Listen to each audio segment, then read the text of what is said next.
To fully understand any system in the world and to be able to differentiate out every one of its core aspects requires at minimum a 12-fold division.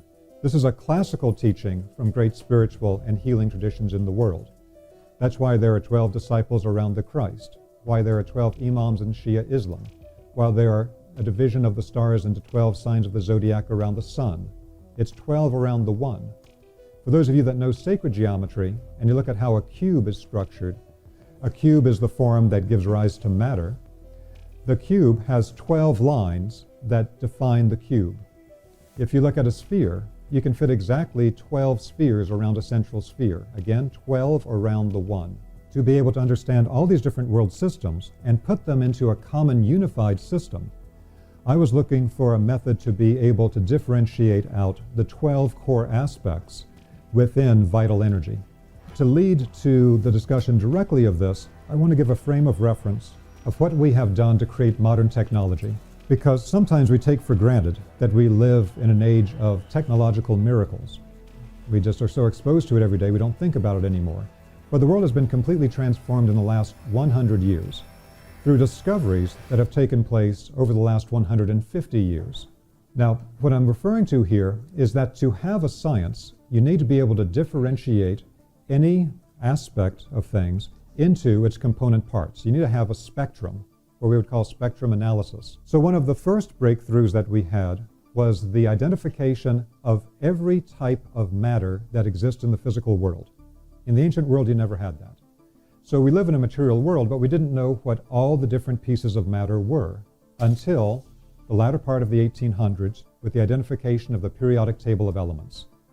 What we call the periodic table of elements is really the identification of the complete spectrum of matter itself. Now we can be fully conscious of everything that makes up the physical world.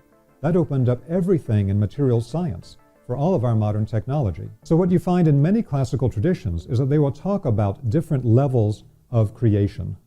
So there's the physical level, there is the etheric life energy level, that in China would be called qi, or in Japan would be called ki, or in India would be called prana.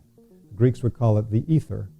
So this etheric vital force energy is above that of the physical.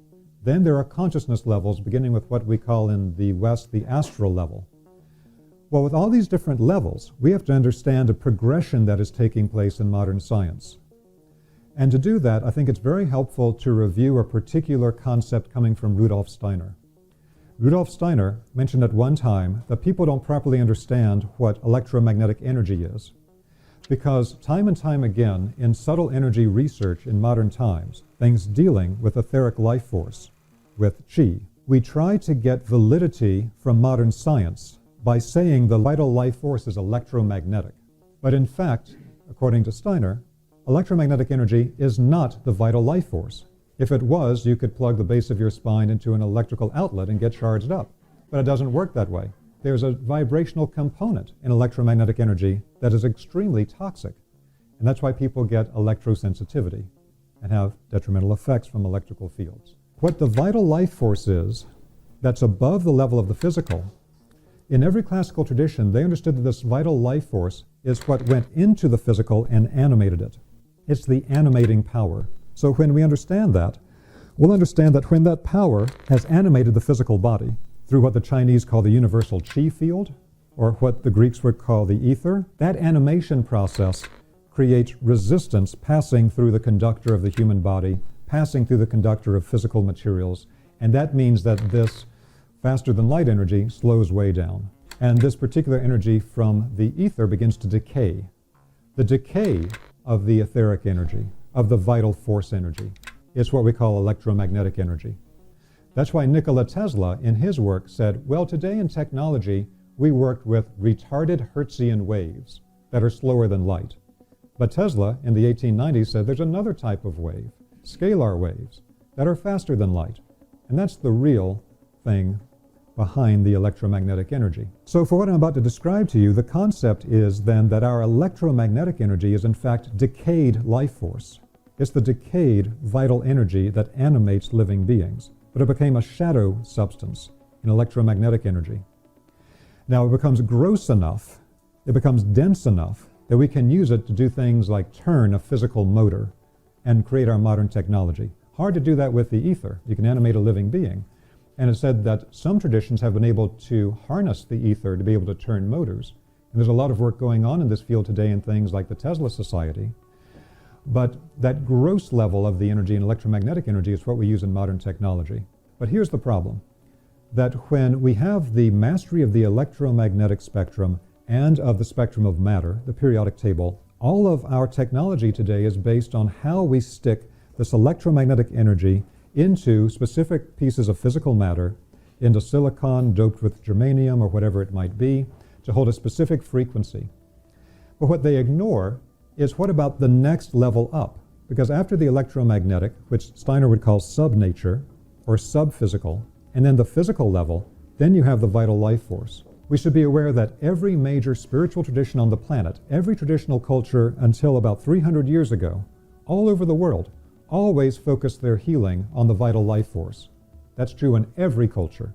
It's only a very modern development to focus only on the physical body and claim there is no vital life force. These types of vibrations created by this technology are going to affect the vital life force level.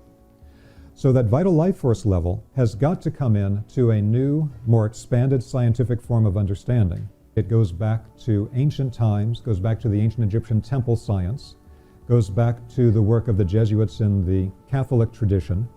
And this is not some conspiracy theory. This is actually coming from writings of Jesuit-trained French priests who wrote in French in the early 1900s and who wrote books about this. Then came into France, was given out to the public as an actual method to detect subtle vibrations, and then was taken further by people like Louis Turin.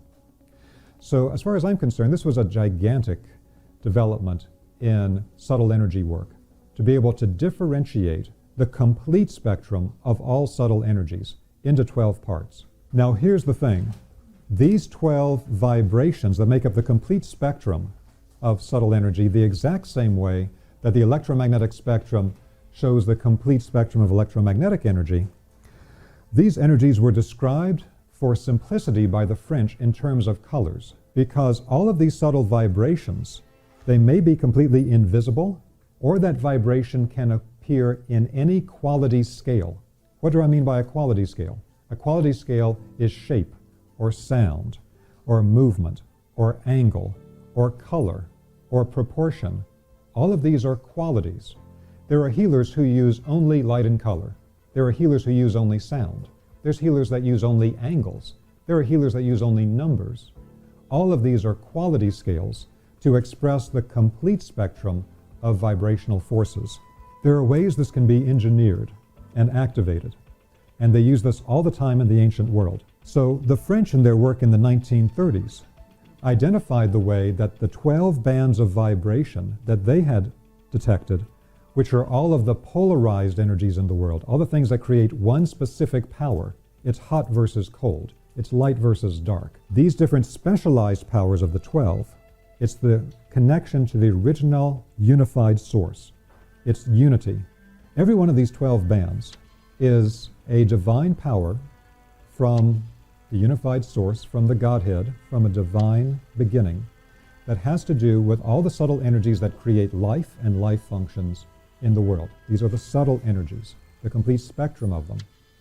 With that, these means that these are all specific divine powers. Each one of the bands has a divine power. This then brings us to understanding the powers that are inherent in vibrations for things like vibrational healing, vibrational medicine. And one of the great references that we use today is the field of cymatics. Cymatics shows you how sound vibrations shape matter. So for example, if you have powder on a flexible membrane, or you have a liquid or a paste or an oil, or all these things that, not coincidentally, also correspond to certain substances in the human body, and you then apply a vibration to it, then that vibration, as soon as the sound hits the material is free enough to form into a specific shape, a specific mandala like this. And what you see in the cymatics work is that the moment you change the sound vibration, the visible shape changes. If you go to YouTube, there are all kinds of free videos on YouTube showing you Hans Jenny's original work, showing you a lot of modern stuff. People are even using this to create specific geometric patterns in fire. And what this means is if you can find the right sound vibration, you can find exactly the sound vibration that will resonate matter to create a specific function, including in living beings. From the work of Hans Jenny, where he was able to identify all of these powerful vibrations and the shapes they create, and I want to mention to you that one of the things he discovered is that when you apply the sound vibration, it'll take the two-dimensional surface of the liquid, the paste, the powder, etc., immediately form a perfect mandala. But he found if you take 5 vibrations and you combine 5 vibrations together, then you could get the powder on the plate to come together, rise up vertically, and move like a living being. And there's pictures of this in his films. So it's with the combinations of sound vibrations. One alone is not going to give you the full effect. You have to have the right combination of the vibrations together.